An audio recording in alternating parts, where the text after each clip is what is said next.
Yesterday, my mom called and asked, "How's your weight these days?" It sounds casual, but this question makes me confused. Why is weight always a topic? We've been taught to believe that being fat means you have failed. Failed to control yourself, failed to be healthy, failed to be beautiful. But what if fatness isn't just a personal issue? It's never just about the number on the scale. It's about self worth, control, and beauty. French philosopher Michel Foucault described something called biopolitics in his work. Society must be defended. The idea is that modern states exercise power not just through laws and punishments. They control people through health, reproduction, through population management. So your body becomes a site of government concern.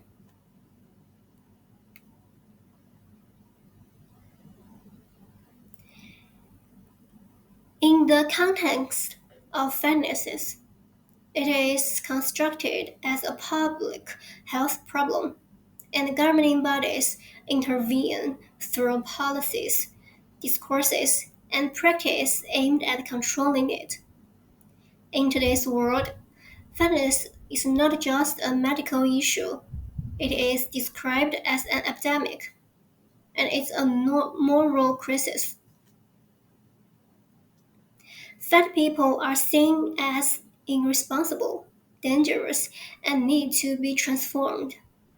Obesity is imagined as threatening, not just to individuals, but to national well being.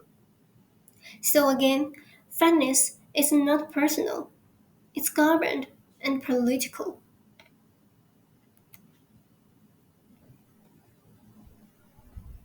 The concept of body politics implies that cultural norms decide who gets to be seen, desired, and regarded as valuable. Feminist philosopher Susan takes us to the cultural level.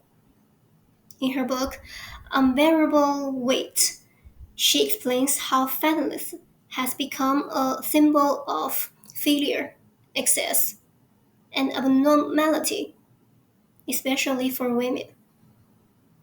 Cultural pressure leads to internalized self monitoring.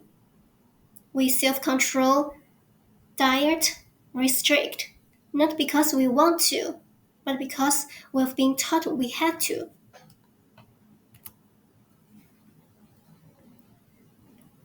Thinness is praised as self discipline, while fatness is shamed as letting yourself go. Women face stricter expectations and harsher penalties when it comes to body thinness.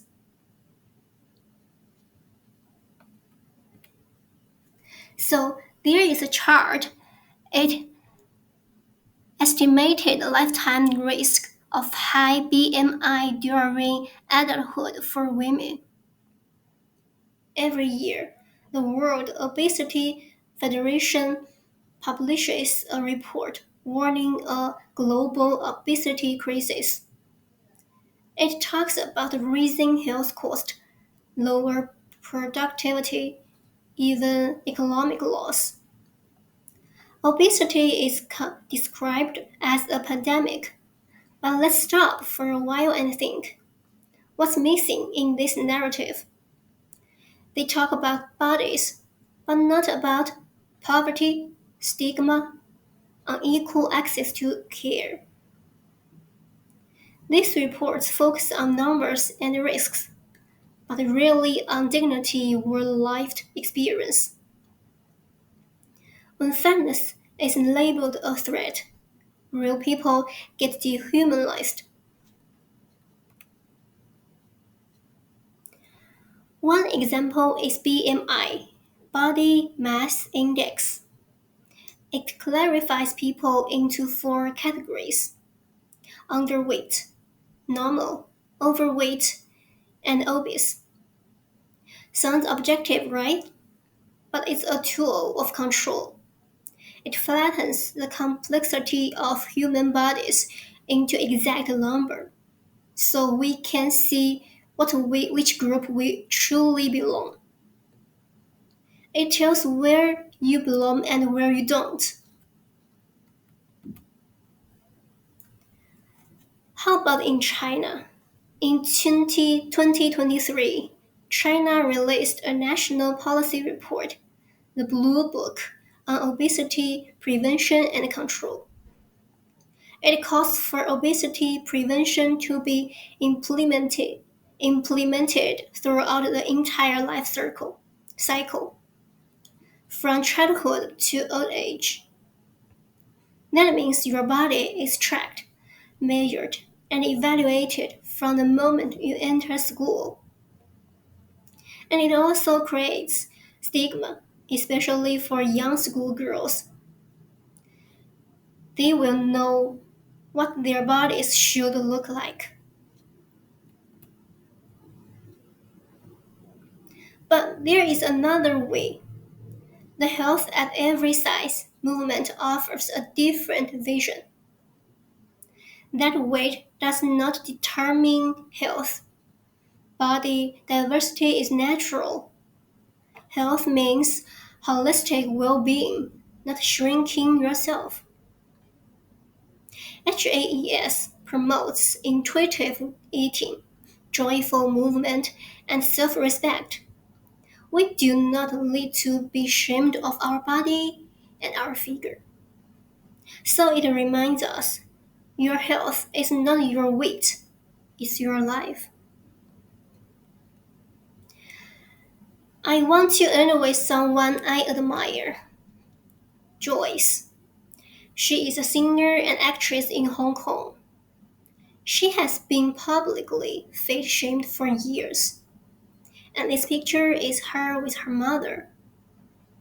Even though she is still struggling with depression now, her song called Goddess is very inspiring and encouraging. Here are several lines which hit me very much. The original language is Cantonese, and this is the translation. Conventional standards of beauty clash with you. They condemn you for not fitting into the worldly gaze. You face the sea in your full bloom. This beauty contest is merely a small stage. You are filled with great love.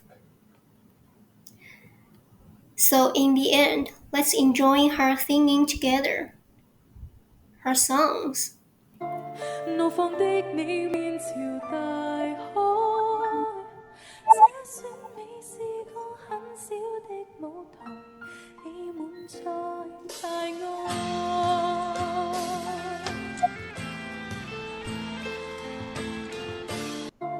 怒放的你。